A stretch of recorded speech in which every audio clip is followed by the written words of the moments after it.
Good morning dear students previous lecture में आपने Kosi integral formula के ऊपर बेस्ड न्यूमेरिकल प्रॉब्लम डिस्कस किए थे। आज के इस लेक्चर में हमें करना क्या है, आज के इस लेक्चर में हम टेलर और लॉरेंट सीरीज को पढ़ेंगे। टेलर और लॉरेंट सीरीज भी काफ़ी इंपॉर्टेंट टॉपिक है, यहाँ से भी एक या दो क्वेश्चन आपके बन जाते हैं और ये क्वेश्चन ज़्यादा भारी नहीं है, ईजी है, इनको आप इजीली कर सकते हैं। ठीक है, तो टेलर सीरीज जैसा कि आपने प्रीवियस सेमेस्टर में भी पढ़ी थी, कुछ कुछ वैसे ही है, और लॉरेंट सीरीज में हमें थोड़ा सा काम इस बार नया सीखना है। ठीक है, तो दोनों सीरीज को हम देख लेते हैं, इनका भी क्वेश्चन एक आ जाता है। तो टेलर सीरीज में क्या कहा गया है, इफ़ एफ जेड हमारे पास अगर कोई फंक्शन है, एफ जेड अगर आपने कोई फंक्शन लिया हुआ है जो कि एनालिटिक है इन साइड ए सर्किल सी, किसी सर्किल सी में इसको एनालिटिक कहा गया है, और ये कहा गया with centre at A, centre कहाँ पर है, ए पर, for all Z inside C, मतलब जेड की सभी वैल्यू क्या है, सी के अंदर लाई करती हैं। तो एफ जेड एक एनालिटिक फंक्शन है किसी सर्किल में जिसका सेंटर ए है। तो एफ जेड को आप किस फॉर्म में लिख सकते हैं, एफ जेड को आप इस तरीके से एक्सपेंड कर सकते हैं, F Z equal to F A Z minus A F dash A Z minus A का whole square factorial two F double dash A Z minus A की power N factorial N F की power N A.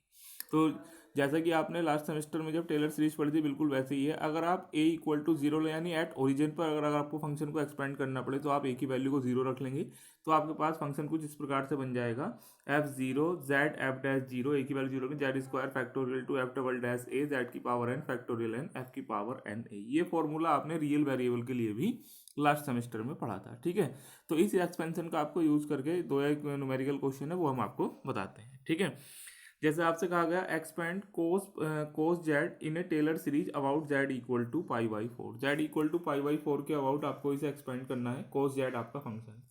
तो F Z आपने यहाँ पर लिख लिया। अब आपको जरूरत क्या क्या है, जब आप डेफिनेशन को देखते हैं तो आपको एफ जीरो की जरूरत है, Z equal to pi by four आप इसके अंदर रख लेंगे, क्योंकि आपके पास किस पॉइंट के अबाउट एक्सपेंड कर रहे हैं, पाई बाई फोर के अबाउट आप एक्सपेंड कर रहे हैं। ठीक है, तो जहाँ जहाँ भी आपके पास ये पॉइंट है, पॉइंट की वैल्यू रख लेंगे, डिफ्रेंशिएशन करके उसके अंदर रखेंगे, एक और बार डिफ्रेंशिएशन करके फंक्शन की वैल्यू रखेंगे, एक और बार डिफ्रेंशिएशन करके फंक्शन की वैल्यू को रखते चले जाएंगे।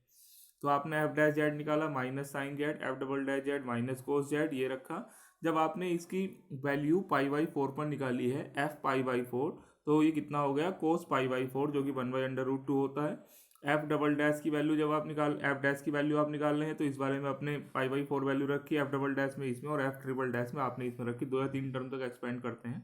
तो आपने क्या रखा, फिर इसके बाद जो भी आपके पास जेड की वैल्यू थी वो आपने रख ली, कौन सा एक्सपेंशन से, इससे। तो ये आपने जब वैल्यू रख रहे हैं, तो F A Z minus A F dash A Z minus A का होल स्क्वायर फैक्टोरियल टू, चूंकि जेड की एफ जेड तो आपको दिया हुआ है, ए कौन सा पॉइंट होगा, जिस पॉइंट के अबाउट आपने एक्सपेंड किया है, तो एफ ए आ गया, Z minus A F dash A one upon factorial two Z minus A का square F double dash A Z minus one upon factorial three Z minus A का cube F triple dash A, ये आपने यहाँ पर ले लिया है।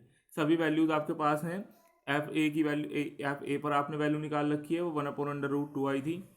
Z minus pi by four आपके अपनी जगह, F dash pi by four वो भी one upon under root two आया, बाहर चला गया, माइनस के साथ आया था, यहाँ प्लस या माइनस अल्टरनेटिवली चलते रहेंगे, one upon under root two को आपने कॉमन निकाल लिया। ठीक है, तो जो आपके पास बेसिक एक्सपेंशन है उसकी डेफिनेशन का आपको यूज़ करना है। जब ओरिजिन के अबाउट करना होगा तब तो आपके पास सिंपल सा ये फॉर्मूला बन जाएगा, क्योंकि वहाँ पर ए की वैल्यू जीरो हो जाती है। जब किसी पॉइंट के अबाउट आपने किया तो इसमें आपने क्या करा, यहाँ पर ए की वैल्यू क्या ले लिया, पाई बाई फोर, और इसी एक्सपेंशन को आपने वहाँ पर यूज़ कर लिया। ठीक है, इसके बाद एक और न्यूमेरिकल प्रॉब्लम ले लेते हैं। ये क्या कहा गया, expand the function sine Z upon Z minus pi about Z equal to pi, Z equal to pi के अबाउट इस बार एक्सपेंड करना है। तो देखिए हम क्या करते हैं, जो हमारे पास नीचे फंक्शन दे रखा है जेड माइनस पाई, क्योंकि जेड इक्वल टू पाई रखने पर फंक्शन क्या हो जाएगा, हमारे पास जीरो बन जाएगा। इसके लिए हम एक नया वेरिएबल ले लेते हैं। तो आपने क्या ले लिया यहाँ पर, Z minus pi equal to T ले लिया। वो क्यों ले लिया, क्योंकि जेड की वैल्यू पाई रखने पर जीरो बन जाएगा। अब क्वेश्चन हमारे पास क्या बन गया, जेड की वैल्यू हो गई पाई प्लस टी और अपॉन टी, ये हमारे पास वैल्यू हो गई। जब साइन में आप पाई में कुछ जोड़ते हैं तो क्या आ जाए, माइनस का साइन आ जाएगा, तो minus sine T upon T, तो यानी हमारे पास जो फंक्शन बन गया वो ये बन गया। ठीक है, अब साइन टी का तो एक्सपेंशन आप जानते ही हैं, जैसा कि आपको जब रियल वेरिएबल में पढ़ाया गया तो साइन एक्स का फॉर्मूला बताया था, X minus X cube factorial three X की power factorial five minus X की पावर सेवन फैक्टोरियल सेवन, ये आप जानते हैं ऑलरेडी। इस एक्सपेंशन का आपने यूज़ कर लिया और जेड माइनस पाई की वैल्यू को टी आपने यहाँ पर रख लिया। अब क्या करा आपने, टी को बाहर कॉमन निकाला तो ये आपके पास आ गई। लास्ट में आपने क्या करा, टी की वैल्यू को इसके अंदर वापस करके रख दिया। तो कभी कभी आपको इस टाइप के एक्सपेंशन भी मिलते हैं, ठीक है। तो ये इजी से ही एक दो क्वेश्चन है इसके ऊपर, तो आप इनको इजीली कर सकते हैं, ठीक है। मेनली इसमें ज़्यादा क्वेश्चन आते हैं लॉरेंट सीरीज के, तो लॉरेंट सीरीज को आपको ध्यान से देखना है। लॉरेंट सीरीज में भी एक छोटी छोटी बातें हैं एक दो, उनको ध्यान रखकर आपको अपने क्वेश्चन को बना लेना है, ठीक है। तो लॉरेंट सीरीज में क्या कहा गया आपसे, ये फंक्शन दिया गया है आपको 1/z² माइनस 3z+2, और ये कहा गया है डिफरेंट डिफरेंट रीजन आपको दिए हुए हैं जिनके अंदर आपको इन्हें एक्सपेंड करना है, ठीक है। तो आपको जब ये फंक्शन मिला है f(z), तो पहला काम तो आपका ये होगा कि आप इसको पार्शियल फ्रैक्शन से डिसॉल्व करके लिखेंगे, फैक्टर करेंगे, फिर पार्शियल फ्रैक्शन करेंगे, क्योंकि दो आपको सिंपल फंक्शन चाहिए जो रीजन आपको दिया गया है उसके लिए। तो आपने क्या करा, इसके अंदर जो आपके पास फंक्शन ये दिया गया है, तो इसमें आपने क्या करा, सबसे पहले इसको पार्शियल फ्रैक्शन में डिसॉल्व किया। तो पार्शियल फ्रैक्शन में डिसॉल्व करने से पहले आपने फैक्टर किए। पार्शियल फ्रैक्शन सिंपल काइंड के बनेंगे, a/this b/this, ये डिनोमिनेटर डिनोमिनेटर कैंसिल हुआ।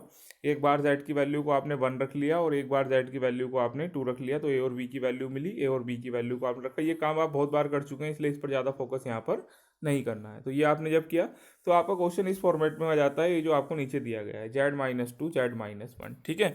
अब डिफरेंट डिफरेंट रीजन में इसको कैसे एक्सपेंड करना है वो हम इसके बारे में बात करते हैं, ठीक है। तो फर्स्ट रीजन आपको दिया गया है कि मोड z की वैल्यू क्या होनी चाहिए, 1 से छोटी। तो आप क्या करेंगे, जो भी आपके पास f(z) दिया हुआ है, तो f(z) क्या है आपके पास, ये दिया हुआ है, ठीक। तो मोड z की वैल्यू को 1 से छोटा लेना है। तो कॉमन आपको इस तरीके से निकालना है कि जो भी वैल्यू बड़ी होगी उसको कॉमन निकालेंगे। जैसे फर्स्ट वाले फंक्शन में z-2, तो यहाँ पर आपको रीजन दिया गया है मोड z छोटा है किससे, 1 से, तो आपको कॉन्स्टेंट टर्म को कॉमन निकालना है। तो आपने क्या करा है, यहाँ पर ये जो आपके पास कॉन्स्टेंट टर्म है, पहले टर्म में -2 को आपने क्या निकाल लिया, कॉमन निकाल लिया। दूसरे वाले टर्म में ऑलरेडी z-1 दिया हुआ है, तो इसको आपने क्या लिख लिया, प्लस का साइन करके 1 - z इसलिए लिख लिया जिससे z की वैल्यू 1 से छोटी बनी रहे। कॉमन देखिए कैसे निकालते हैं।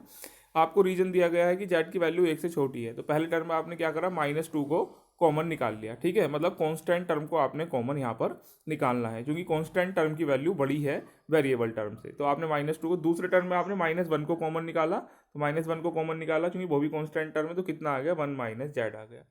जब इसको नीचे से ऊपर लेके जाएंगे तो माइनस में पावर चली जाएगी। जब आप इसका एक्सपेंशन करेंगे बाइनोमियल, तो z की डिफरेंट डिफरेंट पावर बढ़ती चली जाएगी, 1 + nx + n × n - factorial two x²। तो उसको लिखने की जरूरत नहीं है, आप यहाँ पर लिख सकते हैं n = 0 से ∞ z/2 की पावर n। ऐसे ही आप यहाँ पर लिख सकते हैं n tending to n = 0 to ∞ z की पावर n, क्योंकि जब आप इसका भी एक्सपेंशन करेंगे 1 + z + z² फैक्टोरियल टू, तो z की डिफरेंट डिफरेंट पावर बढ़ती चली जाएंगी।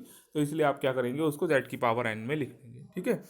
अब आगे बात करते हैं, दूसरा रीजन आपको दे रखा है mode z is greater than 1 but mode z is less than 2। तो देखिए यहाँ पर पहले वाले हिस्से में, यानी जहाँ 1 की बात होगी तो वहाँ पर मोड z वहाँ क्या है, बड़ा है, तो वहाँ पर z कॉमन निकालेंगे। और चूंकि z की वैल्यू 2 से छोटी है, तो 2 वाले टर्म में 2 को आप कॉमन निकालेंगे। तो कॉमन हमेशा उस चीज़ को निकालना है जो दी गई कंडीशन में बड़ी होती है। तो देखिए पहले वाले टर्म में आपने क्या करा, -2 को कॉमन निकाला, क्यों, चूंकि -2 यहाँ पर मोड z से बड़ा है। दूसरे वाले टर्म में आपने क्या निकाला, z को कॉमन निकाला, क्योंकि z की वैल्यू 1 वाले टर्म में 1 से बड़ी है। तो यहाँ पर -2 कॉमन निकाला, यहाँ पर z नीचे से ऊपर ले जाकर लिख दिया। फिर से वही बात, फिर से बाइनोमियल एक्सपेंशन जब करेंगे तो z की डिफरेंट डिफरेंट बढ़ती हुई पावर जाएंगी, तो z/2 की पावर n, और यहाँ पर क्योंकि 1/z की पावर बढ़ती चली जाएंगी, तो 1/z की पावर n आपने इसके अंदर लिख लिया। ऐसे ही जब आप इसकी बात करेंगे, मोड z इक्वल टू आपने 2 ले लिया है, तो जब z की वैल्यू एक्चुअल इक्वल 2 के आ गई, तो फिर वहाँ पर आपको वेरिएबल टर्म को ही कॉमन निकालना है, क्योंकि मोड z की वैल्यू किसी छोटी नहीं है, दोनों वैल्यू बराबर है, ठीक है। तो आपने z को पहले टर्म में कॉमन निकाला, ये आपके पास आ जाएगा। तो z, ये दूसरे टर्म में क्या कॉमन निकाला, z निकाला, ये आ जाएगा। नेक्स्ट टर्म में आप क्या करेंगे, समेशन लगाकर यहाँ पर 2/z की पावर n लिख लेंगे, n 0 से ∞, और -1/z, z 0 से ∞, 1/z की पावर n आप लिख लेंगे, ठीक है। इससे आगे का इसका हिस्सा और इससे आगे का इसका जो डी पार्ट है वो हम कल के लेक्चर में सोल्यूशन करेंगे, कल के लेक्चर में उसको लेंगे। तो बाकी और भी क्वेश्चन ले लेंगे और आपको समझ में आ जाएगा। तो कॉमन इस तरीके से आपको लेना है कि जो भी आपके पास टर्म छोटा है, जैसे यहाँ पर आपने यहाँ पर 2 छोटा है z से, 2 जो बड़ा होगा उसको लेना है। जैसे यहाँ 2 बड़ा है z से, तो आपने z-2 वाले टर्म में -2 को कॉमन लिया। दूसरे वाले 1 वाले टर्म में वहाँ पर क्या है, z बड़ा है 1 से, तो यहाँ पर आपने z को कॉमन ले लिया। तो कॉमन इस तरीके से निकालना है कि जो आपको कंडीशन दी गई है उसमें कौन सा टर्म बड़ा है। तो 1 वाले के लिए क्या है, जहाँ पर 1 और z की बात होगी वहाँ पर z बड़ा है तो z को कॉमन, जहाँ 2 और z की बात होगी वहाँ 2 बड़ा है तो आपने 2 को कॉमन निकाल लिया। ठीक है, तो 3 पार्ट आपने सीख लिए हैं कि फोर्थ पार्ट, और इसके और भी थोड़े से न्यूमेरिकल क्वेश्चन हम कर लेंगे, आने वाले लेक्चर में लेंगे, तब तक आप इसको अच्छे से तैयार कर सकते हैं। ये भी इंपॉर्टेंट टॉपिक है। Thank you very much.